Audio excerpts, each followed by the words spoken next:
Kratos, o deus da guerra, voltou nos jogos eletrônicos pra esculachar geral, né?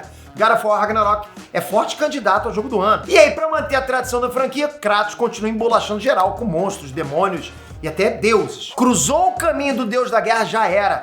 Nesse novo jogo, Kratos tritura Thor, o deus do trovão, e segue em frente. Mas e nos quadrinhos? Pouca gente se lembra, mas Thor Odinson já saiu sim no X1 com Kratos nas revistas, olha isso. Isso aconteceu nos anos 70. Você vai descobrir agora como é que foi essa luta de mitos, de Deus contra Deus. Deus da guerra contra Deus do trovão.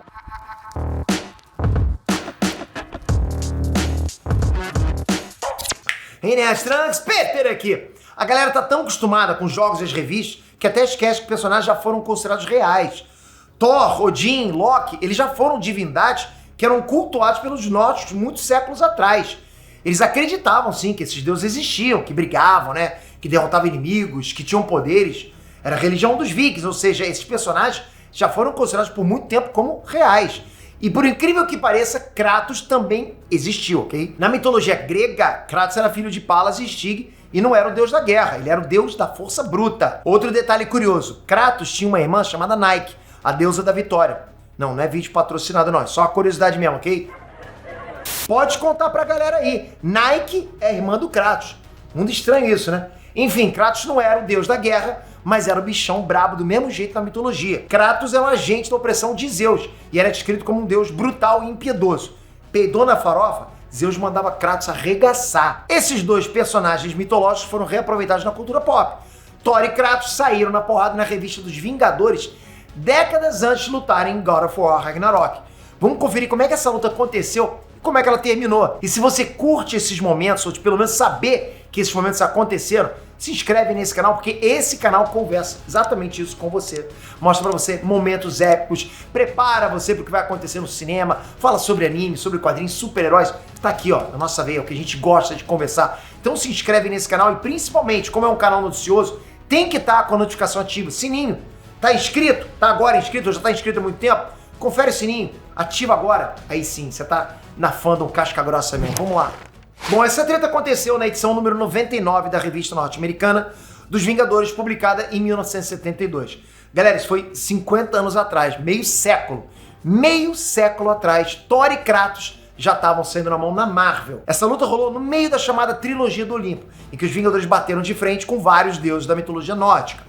O centro disso tudo era Hércules, que era membro dos Vingadores, mas também estava sendo caçado pelo Olimpo. A treta acontece justamente quando Hércules aparece sem memória na mansão dos Vingadores e os heróis tentam ajudar, né, o amigo a entender o que aconteceu com ele. Hércules foi encontrado sem nenhuma memória na Iugoslávia, trabalhando como homem forte de um circo itinerante. Clint Barton, Gavião Arqueiro, também estava perdido na Iugoslávia por uma dessas coincidências que só acontecem nas revistas, ok. O Barton volta para os Estados Unidos com o Hércules em busca de respostas. E o interessante, galera, é que essa edição dos Vingadores é uma edição muito importante na cronologia dos personagens. Isso nem tem relação com a luta contra o Kratos. É nessa edição que o Gavião Arqueiro se declara para a Feiticeira Escarlate e a Wanda Maximoff sai pela tangente. O Visão escuta essa conversa e fica pistola. Nessa mesma edição, a Feiticeira Escarlate admite pro irmão dela, Mercúrio, que tá apaixonada pelo Visão. Altos dramas, né?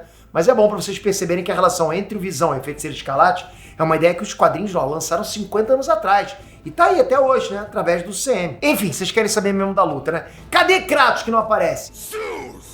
A treta começa já na página seguinte. Dois semideuses do Olimpo se materializam na mansão dos Vingadores. Kratos e o irmão dele, Bia. Kratos está carregando uma espada de adamantium e Bia luta com uma massa forjada pelos Ciclopes. Os dois foram enviados por Ares, o verdadeiro deus da guerra na mitologia e na Marvel. O que suco ferve. Hércules não quer ser levado, mas também não tem força para lutar. Os Vingadores defendem Hércules, mas levam uma surra épica. A gente está falando aqui de semideuses gregos. O patamar é outro, concorda? Capitão América, Homem de Ferro, caem logo no comecinho da briga. O único que aguenta o troco é justamente ele, o filho de Odin, Thor, o deus do trovão.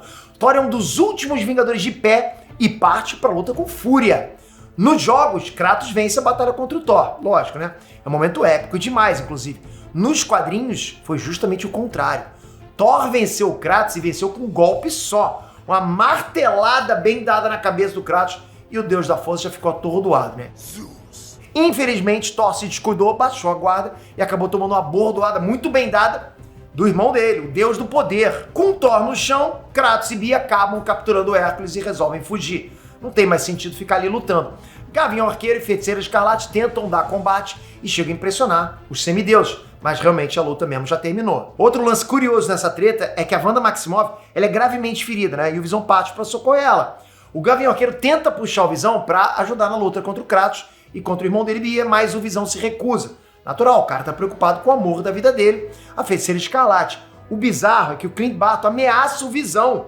O Gavião Arqueiro diz o seguinte, abre aspas, um dia desses você vai se lascar todo, você vai olhar em volta pra ver quem fez isso e você vai ver que fui eu, cara. Serei eu. É muito diferente do Gavião Arqueiro que a gente viu nos cinemas, né?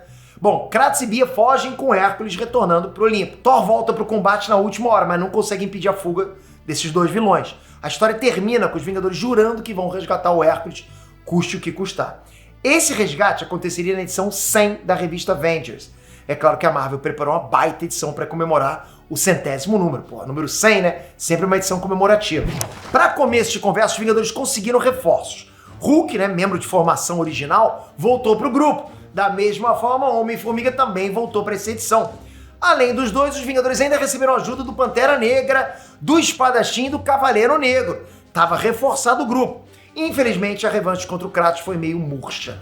Kratos e Bia não tiveram diálogos nessa edição, não carregavam armas especiais e usavam roupas iguais. Kratos e Bia viraram tipo dois guardinhas que estavam vigiando o Hércules no Olimpo. Pelo menos o Thor foi a forra. O Deus Trovão deitou Bia com um soco só e capotou Kratos com uma martelada. Thor ainda fez o discurso, né? Kratos, portador da força, hoje não é um mero titã que tu encaras, nem um olimpiano em tumulto interior, mas o deus do trovão, o senhor do relâmpago vivo. E vapo na moleira do Kratos. Canonicamente, Kratos e Bia morreriam na Marvel 3 anos depois, destruídos por um titã. Desde 1975, nenhum desses dois semideuses nunca mais apareceu nas revistas. Agora comenta aqui embaixo, o que aconteceria se o Thor da Marvel, né, o Thor dos quadrinhos, saísse no tapa com Kratos de God of War? Pra quem não lembra que essa batalha mortal já rolou aqui no canal, dá uma conferida no vídeo antes de responder. Ou pode responder antes, depois confere. Ficou bem legal essa batalha, mas agora a tua opinião.